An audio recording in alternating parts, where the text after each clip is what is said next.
if it's not a joke, like if you actually don't know how old you are, that like is a problem. You will absolutely forget how old you are at some point in time, and it's not a bit, and it's not a problem, but it is because you live two different lifetimes within your lifetime. You go from a very time-bound, metric-based lifetime to a lifetime where it no longer matters anymore. And here's what I mean by that. Like, I'm 47 right now, and I would say this started to shift for me somewhere between the ages of 27 and 33.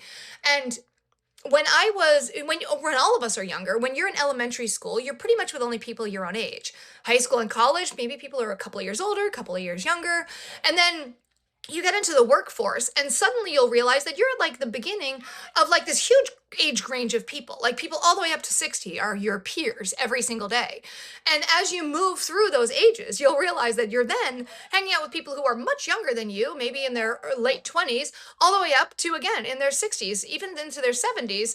And you're like, oh, the age doesn't really matter. Like, we're no longer on that time bound metric of like, well, you get your license at 16 and you can drink at 21. There's none of that rigidity in this older metric. And accomplishments are no longer bound by ages. It's not like, well, you have to graduate high school by this point, you have to do this at this point.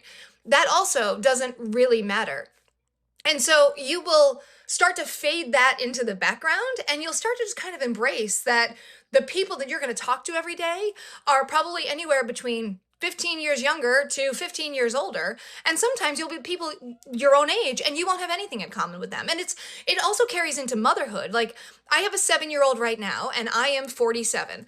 I've also had a 7-year-old when I was 28. So like, I've lived both of those lives, and I've been a mom in categories with other moms who were either 28 or 47 and everything in between, because it was no longer a time-bound metric. It was just when we became a mother to that child.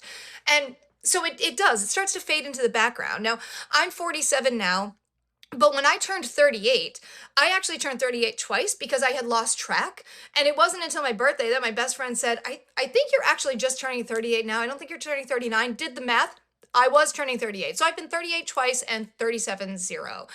And that probably would have been insane to me to think about when I was 25 or younger. Like, how would you lose track of that?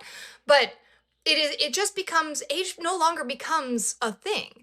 I have friends who are highly accomplished in their late 20s, just as highly accomplished as friends who are in their 60s. And they both have more in common than they would with anybody in any other age range because of their accomplishments in life. So it no longer is a time-bound accomplishment, it is a lifetime accomplishment. And that's what shifts, and then you just stop caring about age.